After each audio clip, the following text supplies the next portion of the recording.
Hey everybody, it's Ernie up in Mount Pleasant. Miss y'all, but I am here to talk about my favorite thing on planet Earth, and that's sherry. So let's get going. All right, so what is sherry? Sherry is a Spanish fortified wine made out of primarily three grapes: Palomino Fino, Pedro Jimenez, and Muscatel. The highest quality types are grown on a soil type called El Parita. It's a chalk limestone blend that's calcareous. It also is able to store water. It cakes on top. It reflects the sun. It does a whole lot of amazing things that make Palomino Fino be able to exist where it does. All right, so it's obviously Spanish, but most importantly, it's Andalusian, so it's the very southwestern part of Spain. The Sherry Triangle, three cities: Jerez de la Frontera, Sanlúcar de Barrameda, and Puerta de la Santa Maria. That's the Sherry Triangle. That's the most important place for it.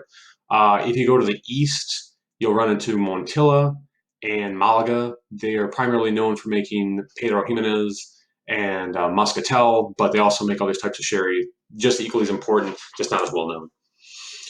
All right, so when did it become very popular? So the first time it became popular was after the Phoenicians established it as a winemaking area that had been around 1100 BC to about the first century BC.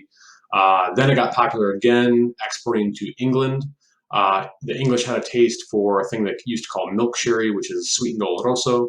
And then in the 1950s, sherry got popular again internationally with cream sherries, which is a combination of dry and sweet sherry. And there's no milk in it, has nothing to do with cream at all. It's actually a way to describe the texture. All right, so this is an easy question for me. Why drink it? Because it's amazing. The other reason, because it's definitely a very unique style of wine, especially the biologically aged types we're going to talk about in a second. There are very few things like it. If you're a really hardcore wine person, the other great thing about sherry is in terms of the oxidative style of wines, you can still find sherries that are from anywhere from 30 to 100 years old, and they're not going to set you back, thousands. They're still expensive, but nothing like the rest of the wine world. So I'd say as far as ageable, drinkable, awesome wine, sherry is the most cost effective. All right, so this is a really important part of sherry. So it's made Solera style, which is where they stack the casks or the butts or the barrels, whatever you want to call them. In this case, they've got a 3-barrel Solera, so they fill the top left barrel first, then they take a third of that, put it in the next barrel, and the next barrel to the end of that row, then all the way across the next row, going the opposite direction, and then they pull from the bottom right barrel. So it's going to be the oldest average that they have.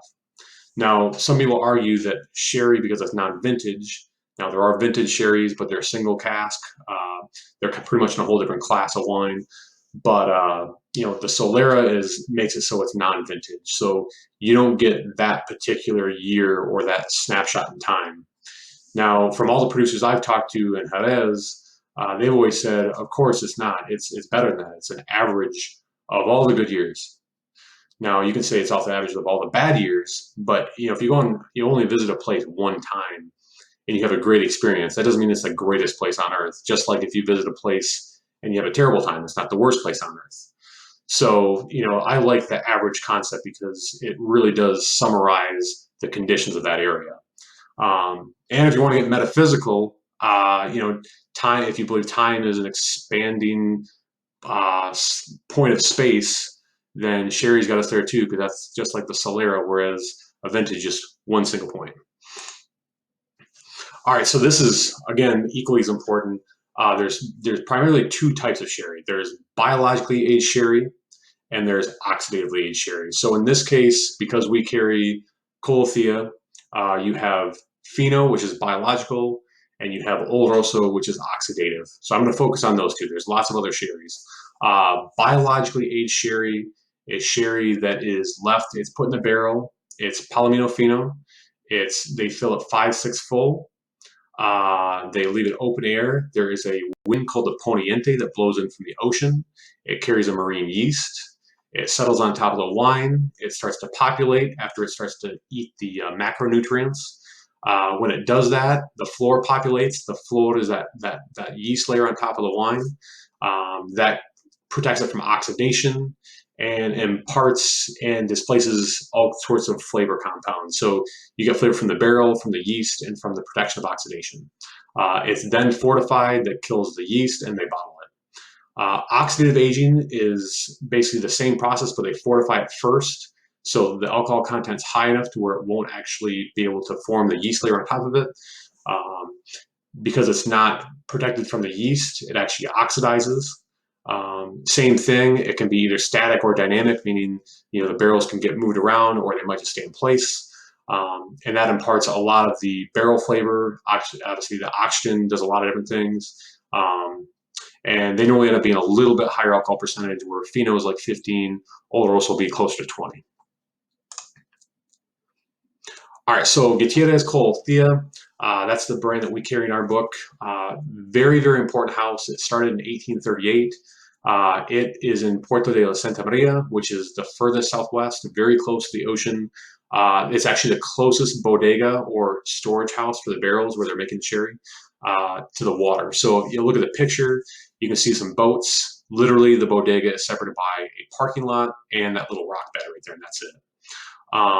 So they make the whole range of sherries.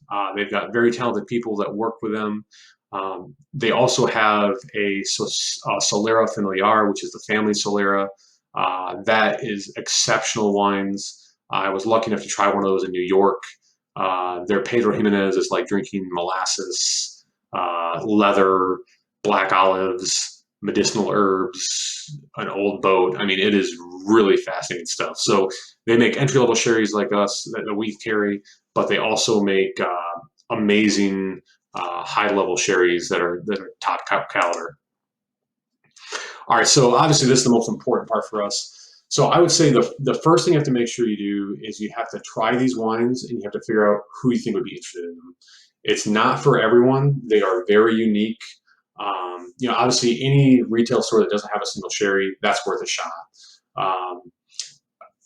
But again, you have to try the wines. Fino, from like a wine comparison standpoint, Fino is for people who like, I would say, natural wines, people who like aged white wines, people who like really complicated aromatic style wines, and actually just people who like interesting things that are just not common.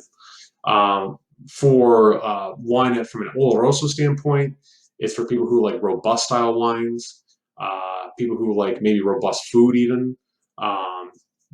Oloroso would also be for people who maybe like sweet wines, but they don't know that some wines that taste sweet are actually dry. Oloroso is actually, the one from Colthea is less than a gram per liter of sugar, but at that same token, it gets so much glycerol from the barrel that it actually has like this crazy caramel flavor. So most people actually assume it's sweet just by the smell.